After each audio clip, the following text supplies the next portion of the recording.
The amount of times I had to deal with cops during my relationship with my ex-girlfriend is more than I'm pretty sure a lot of people have to deal with in their lifetime.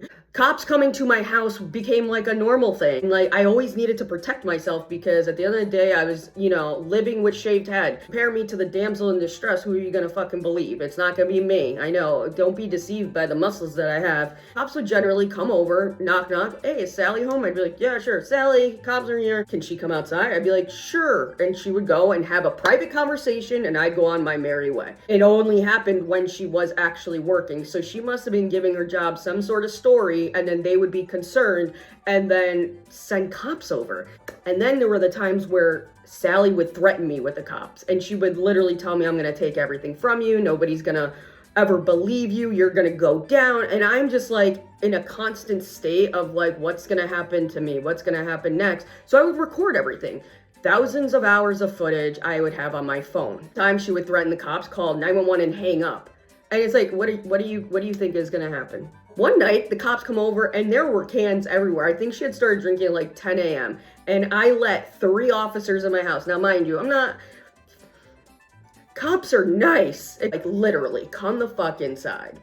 Please, if you don't believe me, here's all the videos on my phone. And I'm nervous because this girl has been telling lies to either people she works with, her friends, her family, thinking all these terrible things that I'm doing in this house. And all I really was doing was working and trying to survive. Old cop said to me, why are you recording on your phone? Why don't you just have cameras in the house? And I was like, oh, funny story. She learned that when you unplug the internet, the cameras cut out. And so I haven't been able to use my house cameras because she would cut out the internet and then she would rob me. It took me forever to realize that. I had no idea.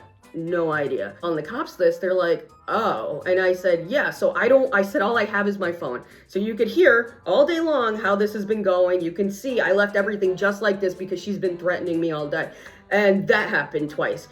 Officers handing me a domestic pamphlet, like domestic abuse pamphlet. What just happened here? It would take her out of the house. Like, she would have to go to like a motel, and sure enough, she would call me up. Oh, I'm so sorry. Can you pick me up? But it was those times where like I wasn't recording all day, or it was those times in the off chance where like she's recording me having a reaction to something she did, and now I look like this terrible person. And that's why I have like, again, I have so many hours of footage because I was trying to protect myself. I had no idea what even wellness checks were about. I just thought cops were coming over to hang out. Sometimes they would come in and be like, yeah, do you mind if we come in? And I'd be like, sure. They'd be like, oh, this is like a nice place. And I'd be like, yeah, I used to live here, now I live here. Well, what do you do for work? Do you have any idea that it is today years old? Like many days after that, where I was like, oh my God, they didn't care about where I used to live. They didn't care that my house was nice. We're investigating.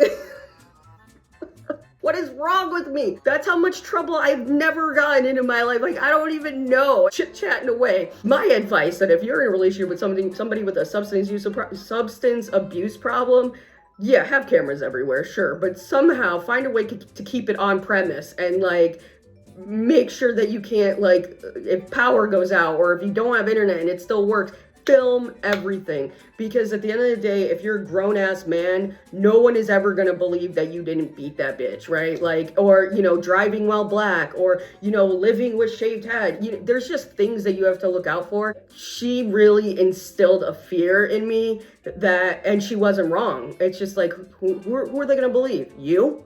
Or my crying ass beautiful fucking face? You can't even fight that. Like, you can't. Or that the wellness checks were a direct indicator that she's running her mouth like at work about what's going on in this house. I really didn't. I had no idea. And the amount of effort and energy it took for my ex to keep up a charade to like the temporary jobs, to me, to the cops, and like, talk her way out of it. It's just like, she caused the chaos and then she was able to like untie it in just enough ways where it would benefit her no matter what. Whatever you got to do to cover your ass, because if you happen to be the minority of a situation, you're going to be screwed. And that's where a lot of this came from. I was protecting my livelihood, and I had this girl who only cared about herself and would twist the story to be like, oh no, like the people at work are crazy, or no, my family's crazy, oh no, my friend's crazy, and would tell that same story to the opposite, to switch the players around to manipulate everybody.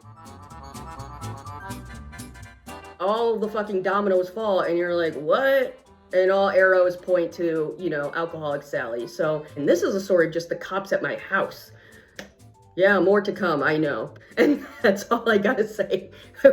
We're done.